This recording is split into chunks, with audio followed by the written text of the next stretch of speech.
नमस्कार दोस्तों, आदाब, गुड मॉर्निंग। तो अंततः राहुल गांधी ने अपने लिए कांग्रेस पार्टी के लिए एक डेडिकेटेड वोट बैंक तैयार कर ही लिया और ये भारतीय जनता पार्टी के लिए बड़े खतरे के रूप में सामने उभरने लगा है। ये वोट बैंक है गिग वर्कर्स का।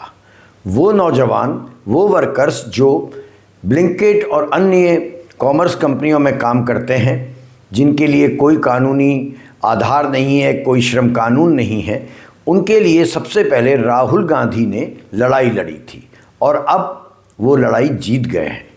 ऐसा माना जा रहा है कि वर्तमान में भारत में लगभग 1 करोड़ गिग वर्कर्स हैं और 2029 आते आते, यानी अगला लोकसभा चुनाव आते आते, ये इन वर्कर्स की संख्या पहुंच जाएगी 2.5 करोड़ के करीब। तो आप कह सकते हैं कि भाजपा की नज़रों में जो पप्पू था वो आज हीरो बन के उभर गया है।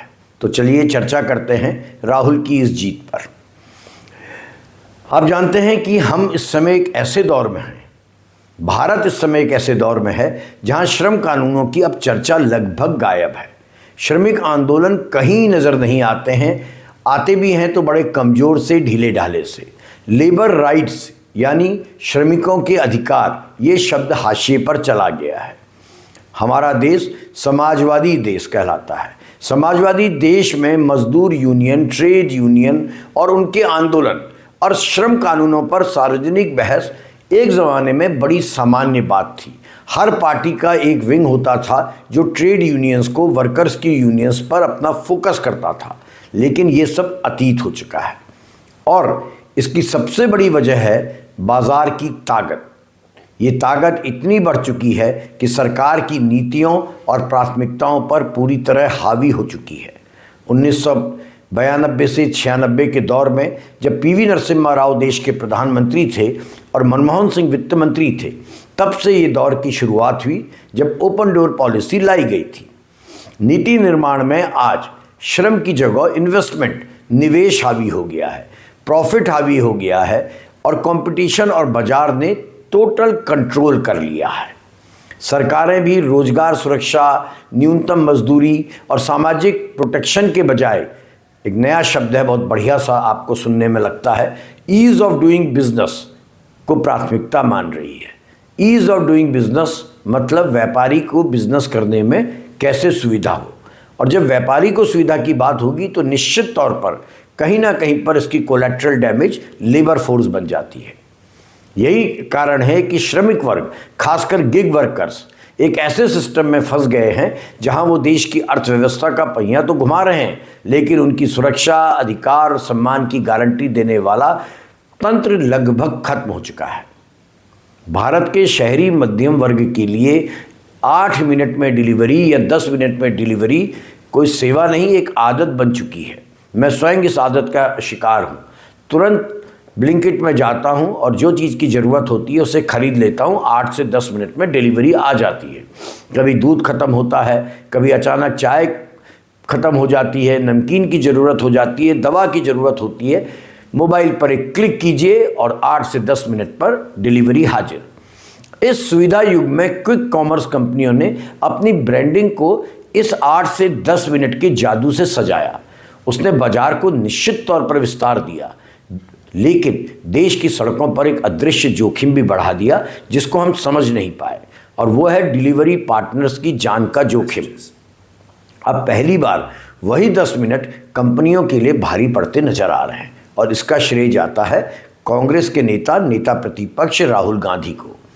केंद्र सरकार के हस्तक्षेप और गिग वर्कर्स ने जो अभी कुछ ही दिनों पूर्व नेशन वाइड हड़ताल की थी, उसके बाद जो फास्ट ई कॉमर्स कंपनियां हैं, ब्लिंकिट, जेप्टो, स्विगी, जोमैटो, इन सब ने अपने प्रचार, अपने विज्ञापनों और सोशल मीडिया से 8 से 10 मिनट में डिलीवरी के दावे को हटा दिया है या हटाने जा रही हैं। यानी कंपनियां अब समय की गारंटी देकर रफ्तार का दबाव नहीं बनाएंगी। यह बदलाव सिर्फ मार्केटिंग का नहीं बल्कि उस सोच का है जिसमें सुविधा का मूल्य गिग वर्कर के जीवन से कम आंका जाता रहा है। गिग वर्कर उनको कहते हैं जो इस प्रकार का काम करते हैं, जहां पर कोई भी उनको सेफ्टी प्रोवाइड नहीं होती है, कोई भी श्रम कानून लागू नहीं होता है। और ये घटनाक्रम ऐसे समय में आया है जब देश ने दिसंबर 2025 के अंत में इन डिलीवरी वर्कर्स यानी गिग वर्कर्स की नाराज़गी देखी। ये लोग संगठित हो गए।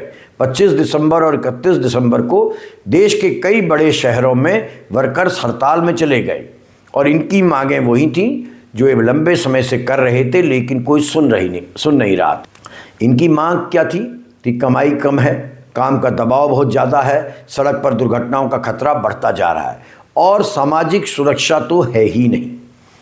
यूनियनों और वर्कर्स का सबसे बड़ा आरोप यही है कि 10 मिनट की डिलीवरी जैसे अल्ट्रा फास्ट दावे डिलीवरी पार्टनर्स को मजबूर करते हैं, उनको मानसिक दबाव में रखते हैं। ट्रैफिक में फंसने पर ग्राहक का जो गुस्सा है वो ऐप में उतरता है, रेटिंग गिरती है तो इन लोगों का इंसेंटिव कट जाता है और कभी कभी तो इन लोगों को बाहर भी कर दिया जाता है। ये ऐसा दुष्चक्र है जिसमें 10 मिनट ग्राहक के लिए तो सुविधा है, पर गिग वर्कर्स के लिए रोज का तनाव और जोखिम। इसी दबाव को देखते हुए केंद्रीय श्रम मंत्री मनसुख मांडविया की अध्यक्षता में अभी कुछ दिन पहले कंपनियों की, इन ई कॉमर्स कंपनियों की बैठक हुई। सरकार ने कंपनियों को स्पष्ट किया कि वे अपने ब्रांड में जो संदेश देते हैं, जो विज्ञापनों में संदेश देते हैं, सोशल मीडिया में प्रसारित करते हैं फिक्स डिलीवरी का टाइम, जैसे 10 मिनट वाला 10 मिनट में डिलीवरी हो जाएगी, इन दावों को हटा दें ताकि काम का दबाव घटे और सुरक्षा को प्राथमिकता मिल सके। अब इन कंपनियों ने आश्वासन दिया है कि वे 10 मिनट जैसे दावों को ब्रांडिंग से हटाएंगी। चूँकि मैं खुद बहुत ज़्यादा ई कॉमर्स को यूज़ करता हूँ तो मैंने आज ही देखा बहुत सारी कंपनियों ने इस दावे को हटा दिया है। खास बात यह है कि रिपोर्टों के अनुसार यह बदलाव वास्तविक डिलीवरी समय घटाने बढ़ाने के लिए नहीं है, बल्कि सार्वजनिक संदेशों में तय सीमा का वादा करके असुरक्षित व्यवहार को बढ़ावा देने से बचने का प्रयास है। और कहानी का सबसे बड़ा जो मोड़ है वो ये है कि गिग वर्कर्स का मुद्दा अब सिर्फ ऐप इंडस्ट्री का मामला नहीं रहा, ये पॉलिटिकल बहस में बदल चुका है। और इस बदलाव के केंद्र में वही पॉलिटिकल प्रक्रिया है जिसमें किसी हाशिए के श्रमिक समुदाय की आवाज़ को राष्ट्रीय पहचान दिलाने का काम कोई नेता करता है। और भारत में गिग वर्कर्स की आवाज़ को आप जानते हैं, नहीं जानते तो मैं बता रहा हूँ, राहुल गांधी ने पहुँचाई।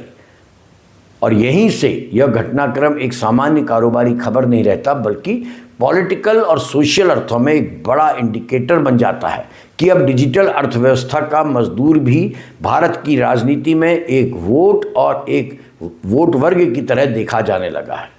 आपको याद दिला दूं, राहुल गांधी ने इस मुद्दे को सबसे पहले 2023 में कर्नाटक विधानसभा चुनाव के दौरान बेंगलुरु में उठाया था, जब उन्होंने स्विगी, जोमैटो, ब्लिंकिट और एक और ऐप है डुंजो, इन जैसे प्लेटफॉर्म के डिलीवरी पार्टनर्स के साथ मुलाकात की थी। इसका वीडियो देखिए। ऑर्डर लेके चले जाते हैं और मेरे 3 बच्चे हैं, मेरी माँ है। 15 रुपीज़ का आप तो आप कर दो। और इसमें हमारा 100 रुपये के काम का है। हमारा जो व्यापार है वो छोटा छोटा काम का छोटा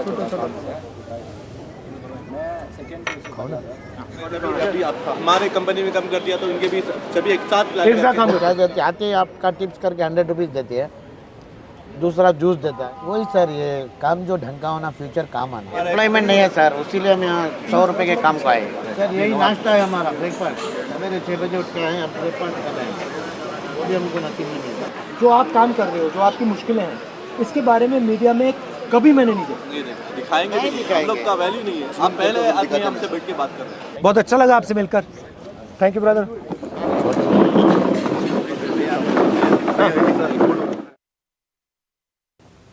उन्होंने उनके साथ भोजन किया, उनकी कार्य स्थितियों को समझा और फिर गिग वर्कर्स के लिए एक वेलफेयर बोर्ड तथा न्यूनतम मजदूरी जैसी बातों को पार्टी के एजेंडे में रखा। इसके बाद उन्होंने वीडियो और सार्वजनिक संवाद के जरिए इन गिग वर्कर्स की असुरक्षा को देश के सामने बार बार रखा है। यही कारण है जो मैं कह रहा हूं कि राहुल गांधी को इसका श्रेय जाता है कि उन्होंने इसे राष्ट्रीय मुद्दा बनाया और अब सरकारें और ये कंपनियां इसे अनदेखा नहीं कर पाईं। आज जब 10 मिनट की डिलीवरी की ब्रांडिंग हट रही है तो इसके पीछे सिर्फ हड़ताल या सरकारी बैठक नहीं, बल्कि राहुल गांधी थे जिन्होंने इसको एक बड़ा मुद्दा बना दिया। आप पूछ सकते हैं कि ये कंपनियां इतनी जल्दी से मान क्यों गई। सवाल टेढ़ा है लेकिन जवाब सीधा है, क्योंकि क्विक कॉमर्स अब भारत में बहुत बड़ा और तेज़ी से बढ़ता उद्योग बन चुका है। रिपोर्ट्स के अनुसार, जो रिपोर्ट्स गूगल में अवेलेबल हैं, भारत का क्विक कॉमर्स सेक्टर लगभग 11.5 बिलियन अमेरिकी डॉलर का है, जो भारतीय रुपये में आप जानते हैं कितना बैठता है? 1,03,730 करोड़ रुपया। 1,03,730 करोड़ रुपया, यानी कि एक विशाल आर्थिक ढांचा जिसमें लाखों और अनुमान लगाया जा रहा है कि करोड़ों 2029 आते आते गिग वर्कर्स शामिल हो जाएंगे। फाइनेंशियल ईयर 2025 में क्विक कॉमर्स मार्केट में अमेरिकी डॉलर 7.3 बिलियन डॉलर की मानी गई थी, यानी कि 65,886 करोड़ की, और आने वाले वर्षों में ये कई गुना बढ़ेगी। जब इतना बड़ा उद्योग अपनी यूएसपी यूनिक सेलिंग को 10 मिनट में सीमित करेगा और उसको वायदे की शक्ल में या गारंटी की शक्ल में बनाए रखेगा, तो ये पूरी व्यवस्था स्पीड ओरिएंटेड बन जाती है। ऐसे में निश्चित तौर पर गिग वर्कर्स पर खतरा बढ़ता है, और इसी को रोकने के लिए राहुल गांधी ने इसे मुद्दा बनाया। 10 मिनट को हटाना प्रतीकात्मक रूप से बहुत बड़ा फैसला है। यह पहली बार है जब ये कंपनियां मान रही हैं कि इस तरह समय की गारंटी देने वाली ब्रांडिंग एक दबाव पैदा करती है, और ये दबाव दुर्घटना, चोट, मानसिक तनाव और सबसे बड़ी बात असुरक्षित ड्राइविंग व्यवहार को जन्म देता है। ये gig workers red light cross करते हैं तेजी के चक्कर में, गलत रास्तों के थ्रू डिलीवरी देने आते हैं। इसका ये मतलब नहीं समझिएगा कि ई कॉमर्स ढीला हो जाएगा, क्विक कॉमर्स धीमा हो जाएगा। हमें इसकी आदत पड़ चुकी है, लेकिन अब वे कम से कम अपने जो गिग वर्कर्स हैं, जो मजदूर हैं, उनके लिए सोचेंगे, उनके हितों के लिए सोचेंगे। और इस कहानी से एक कठोर सच और भी निकलता है। भारत में डिजिटल अर्थव्यवस्था तेजी से बढ़ी है, मगर लेबर लॉज, श्रम नीति उतनी तेजी से अपडेट नहीं हुई है। गिग वर्कर्स को आज भी कर्मचारी नहीं, पार्टनर कहकर बुलाया जाता है। बीमार पड़ें तो उनकी कमाई जीरो, दुर्घटना हो जाए तो कोई भी सुरक्षा नहीं, परिवार का भविष्य अनिश्चित, और उम्र ढलने पर कोई पेंशन या कोई स्थायी सामाजिक सुरक्षा का प्रावधान नहीं। यही वह असंतुलन है जिसकी ओर राहुल गांधी ने हस्तक्षेप किया, यूनियनों की आवाज़ बने, मीडिया का ध्यान खींचा, और फिर दिसंबर 2025 की हड़ताल ने तो पूरे देश का ध्यान खींच लिया। इसी का परिणाम रहा कि सरकार एक्टिव हुई और कंपनियों को अपनी ब्रांडिंग बदलनी पड़ी है। निश्चित रूप से ये 10 मिनट का नारा जो है, इसका हटना इन गिग वर्कर्स के लिए एक राहत की खबर है, लेकिन ये जीत अभी अधूरी है। अभी लड़ाई बाकी है। लड़ाई किस बात की बाकी है कि इन लोगों को एक्सीडेंट और हेल्थ इंश्योरेंस कब मिलेगा, न्यूनतम आय की गारंटी क्या होगी, इनको रेस्ट लेने के लिए ब्रेक देने का क्या प्रावधान होगा, रात में या ख़राब मौसम में ये कंपनियां काम करेंगी या नहीं करेंगी, और जो मनमानी करके इनको हटा दिया जाता है, इनकी आईडी ब्लॉक कर दी जाती है, उस पर क्या फैसला आएगा। यदि सरकार वाकई गिग वर्कर्स को देश की अर्थव्यवस्था का सम्मानजनक हिस्सा मानने लगी हैं, तो उसे केवल ब्रांडिंग नहीं बल्कि कानूनी और सामाजिक सुरक्षा का भी एटमॉस्फेयर देना पड़ेगा। अंत में मैं ये कहना चाहता हूँ कि भारत में गिग वर्कर्स की लड़ाई आज जिस मोड़ में पहुँची है, वो राहुल गांधी के कारण पहुंची। राहुल ने 2023 में बेंगलुरु से इसे शुरू करके व्यापक विमर्श की ओर धकेला। उनके लिए यह सिर्फ एक चुनावी इवेंट नहीं था, बल्कि देश के इस नए श्रमिक वर्ग को पहचान देने की एक राजनीतिक पहल थी। और आज जब 10 मिनट की आक्रामक ब्रांडिंग पीछे हट रही है, तो यह पहल मजदूरों की एकता और राष्ट्रीय दबाव का संयुक्त परिणाम है। राहुल गांधी ने, जैसा मैंने पहले कहा, अपने लिए कम से कम 1 करोड़ गिग वर्कर्स का एक नया वोट बैंक भी तैयार कर लिया है, और अनुमान लगाया जा रहा है 2029 तक ये वर्कफोर्स, गिग वर्कर्स की फोर्स 2.5 करोड़ पहुंच जाएगी। तो भाजपा के लिए एक जेन्युइन खतरा वोट बैंक के रूप में सामने आ गया है राहुल के चलते। धन्यवाद।